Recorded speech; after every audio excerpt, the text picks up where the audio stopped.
They stopped looking at me the way you look at a person. That's the only way I know how to describe it. Not with hatred. Hatred would have been easier to understand. It was something quieter, more patient. The kind of look you give an old piece of furniture you haven't figured out how to get rid of yet. I was 82 years old, living in the house I built with my own hands, and somehow, without anyone saying a word directly to me, I had become a problem to be solved. If you've ever felt that, truly felt it, then you already know what kind of weight that is. But stay with me, because this isn't a story about a man who was broken. This is a story about a man who was woken up. And by the end, you'll understand exactly what I mean. My name is Harold Bennett, retired electrician. 41 years working with live wire, faulty circuits, and dark crawl spaces. I rewired half of Salford before my knees gave me any real trouble. I married my Margaret in 1969 in a small chapel outside Bolton, and she was the kind of woman who made a house feel like it was breathing. We raised our son David in the house where I'm sitting right now, a semi-detached on Briar Lane that I spent 18 months renovating from the bones up. Every wall I plastered, every floorboard I laid. The kitchen extension I built the winter Margaret was pregnant. I used to say that house held more of me than I did, and I meant it as a compliment. Margaret passed 3 years ago, February, the kind of cold that gets into the stone. After the funeral, after the flowers had wilted and the casserole dishes returned to the neighbors, David sat down with me and said, "Dad, you shouldn't be here alone." He said it with such sincerity. I remember thinking, my boy, he came back when I needed him most.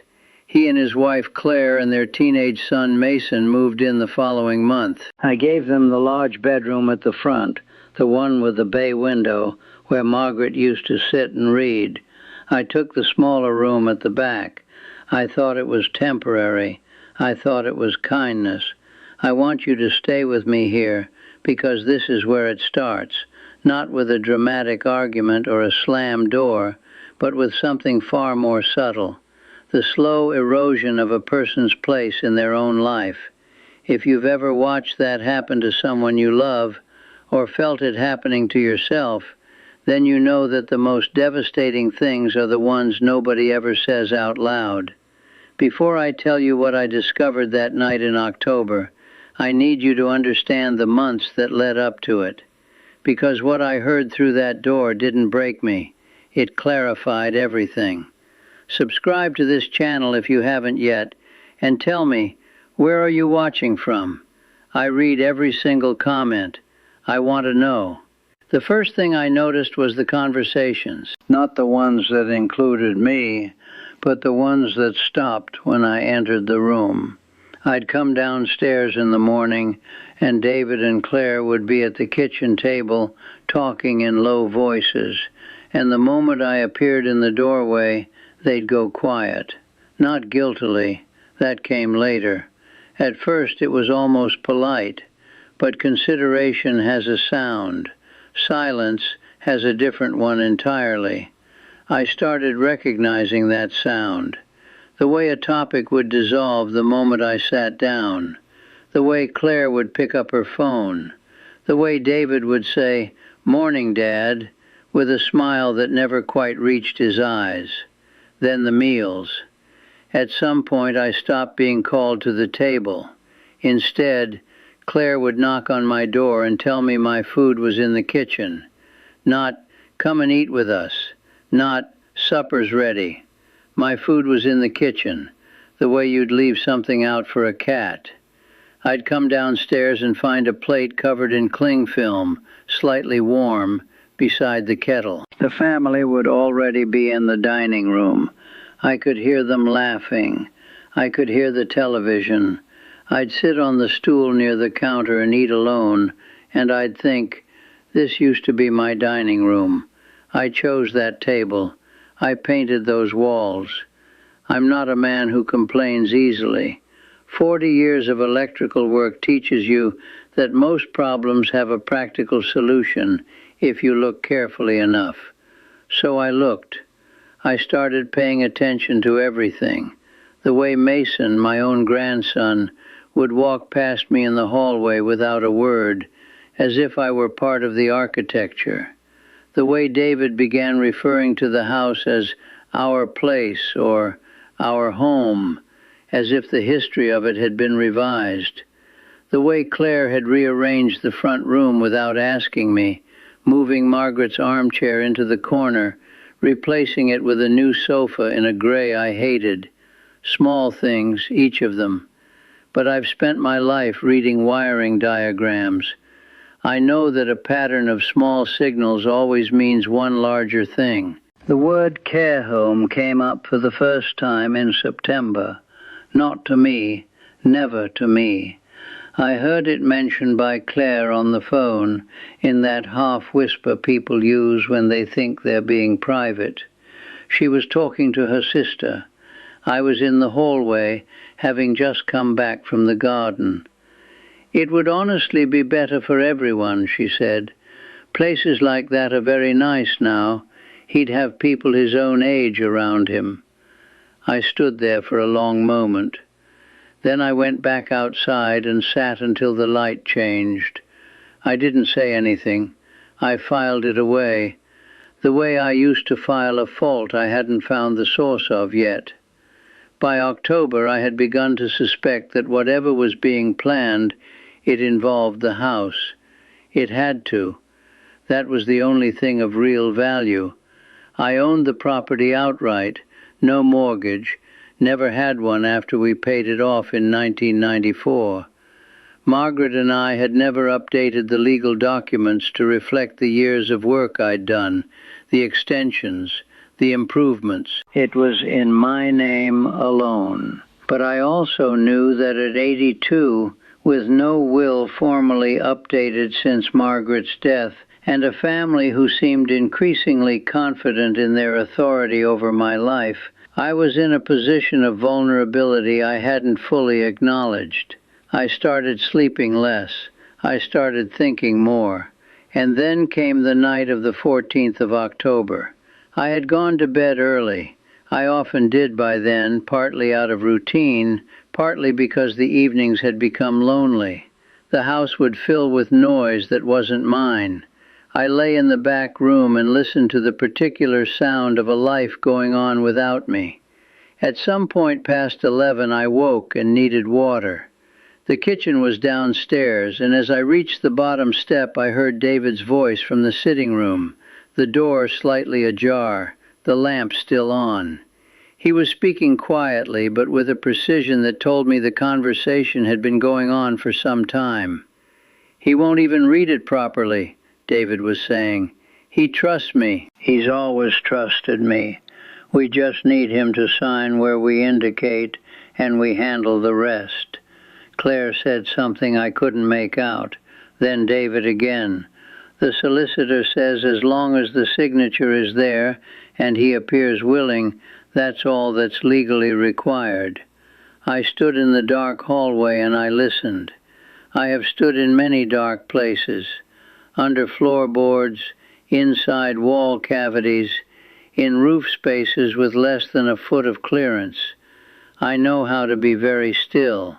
So I stood there and listened to my son explain how they intended to get me to sign documents, transferring control of the house, using my trust as the mechanism.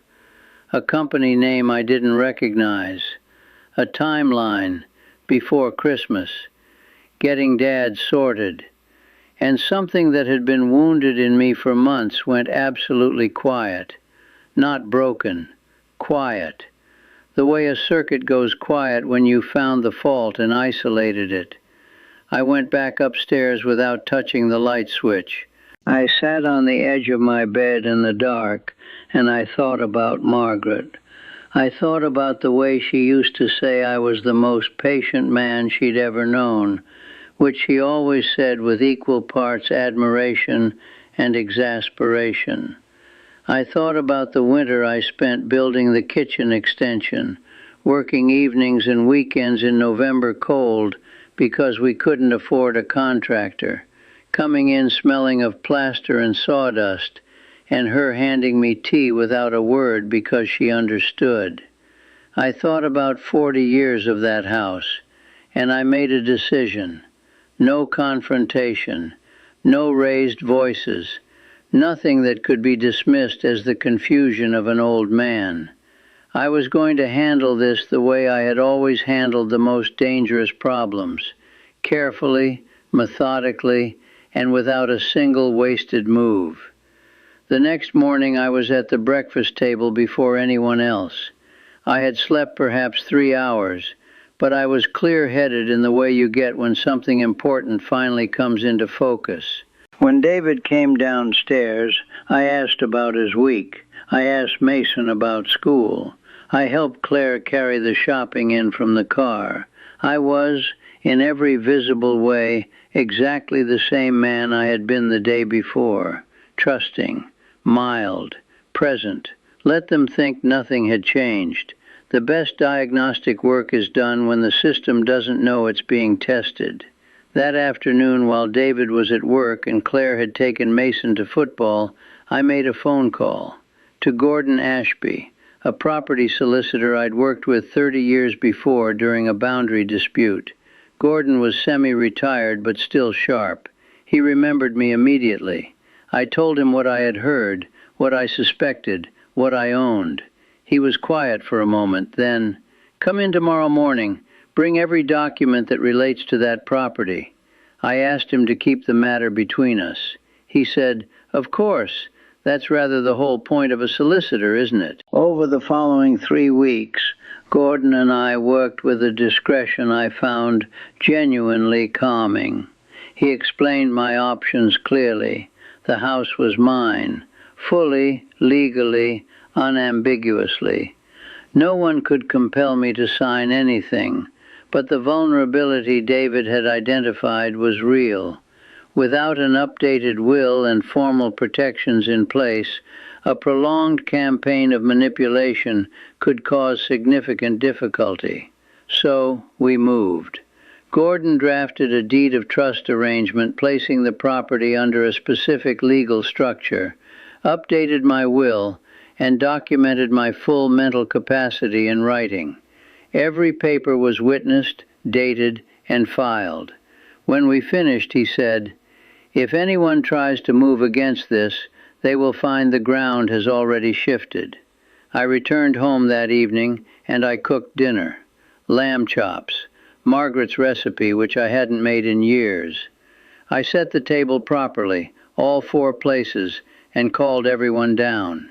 Claire looked slightly surprised. Mason actually put his phone in his pocket. David was animated, talking about a project at work. I listened and nodded and said very little. I watched my son across the table, his confidence, his ease, the way he occasionally glanced at Claire with that private communication of 2 people who share a plan, and I felt no anger, only a kind of steady old sadness, and beneath that, certainty. David made his move in the 3rd week of November. He came to my room in the evening, knocked, which he rarely did, and sat down in the chair near the window with what I recognized immediately as prepared casualness. He told me he'd been doing some thinking about the future, about what would be easiest for everyone, about a company he'd been advised to set up, a property holding structure, he called it, that would help protect the house from inheritance tax and make things simpler when the time came. He had some papers, he said, very straightforward, just a formality. He placed them on the side table with the manner of a man who had rehearsed this exact gesture. I looked at them. I looked at him. I said, "Leave them with me. I want to read them properly." He nodded, said of course, said there was no rush. He was almost convincing. 2 days later, Gordon sent a formal letter to the property address, addressed to David by name, confirming that the house was subject to a registered trust instrument and that any attempt to transfer, encumber, or otherwise deal with the property without the explicit written consent of the sole trustee, myself, would constitute a serious legal breach. The letter also noted that a record of recent discussions had been made and was held on file. I was in the kitchen when David opened it. I heard him go very still in the hallway. I poured myself a cup of tea. I sat at the table and I waited. He came into the kitchen with the letter in his hand. His face had changed completely. The rehearsed ease was gone. What remained was roar, the particular expression of a man confronted by a consequence he genuinely hadn't believed would arrive.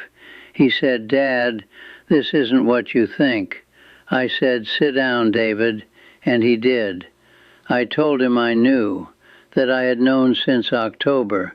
I told him what I had heard, what I had done, the current legal situation. I did not raise my voice. I did not cry. I spoke with the same measured tone I would use to explain a wiring fault to an apprentice. When I finished, there was a long silence. "I want you to understand something. My son is not a monster. He is a frightened, ambitious man who convinced himself that what he was doing was practical, perhaps even kindly meant in some confused way. That doesn't excuse it, not even close. But I am old enough to understand that cruelty rarely arrives in the form people imagine. It comes quietly, disguised as efficiency, disguised as common sense. That understanding doesn't produce forgiveness automatically. Forgiveness is longer and more private than a single conversation. But it kept me from saying things I could not take back. Some restraints are wisdom. That one was. Claire did not speak to me for 2 weeks. Mason, to my surprise, sought me out one afternoon in the garden and sat beside me on the bench. He said almost formally, "Granddad, I didn't know." I believed him. He's 16, caught between two parents and a version of events he was never meant to understand clearly. I put my hand briefly on his shoulder and said, "I know you didn't, son." He asked if I was going to make them leave. I said I hadn't decided. He nodded as if that was fair. For a boy his age, it was a rather mature response.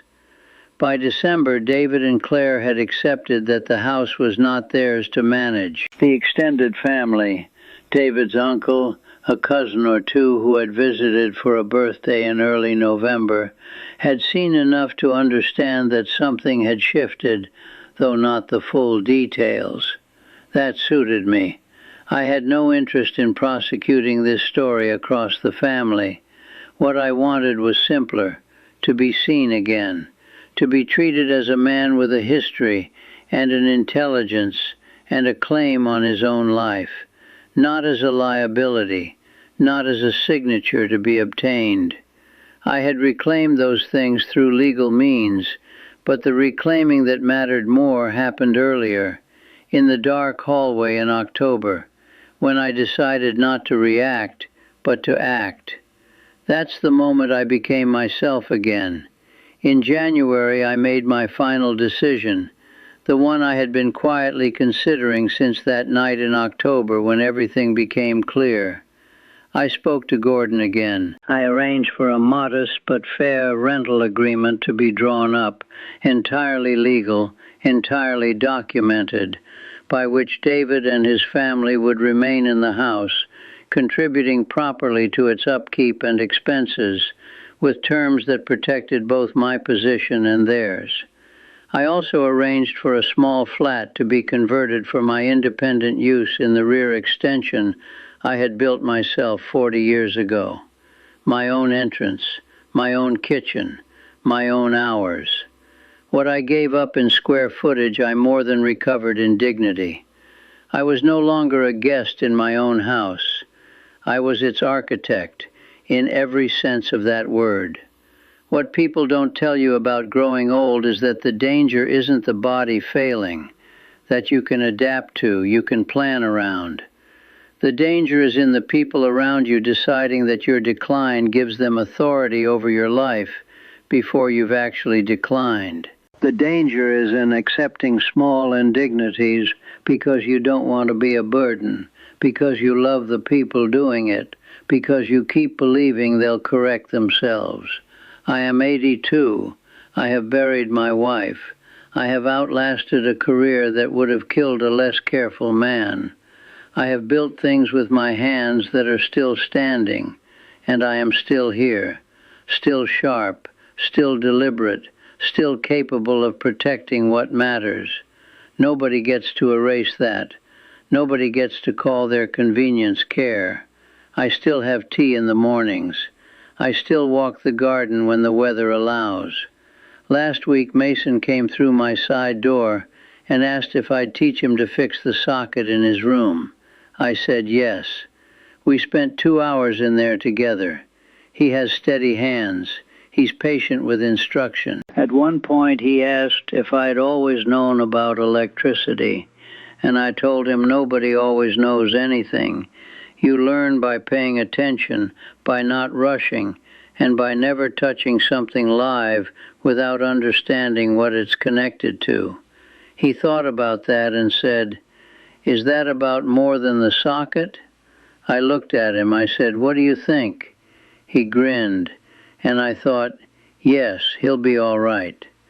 There's a question I've been sitting with since all of this settled, and I want to leave it with you, the way Gordon left me that letter, clear, documented, and impossible to ignore. Here it is.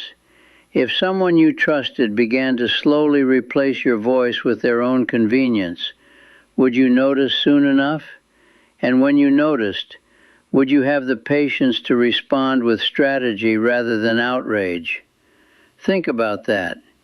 Because growing old does not mean becoming powerless. And no one, not a son, not a daughter-in-law, not a system, not a silence, has the right to take away the dignity a person spent their whole life earning.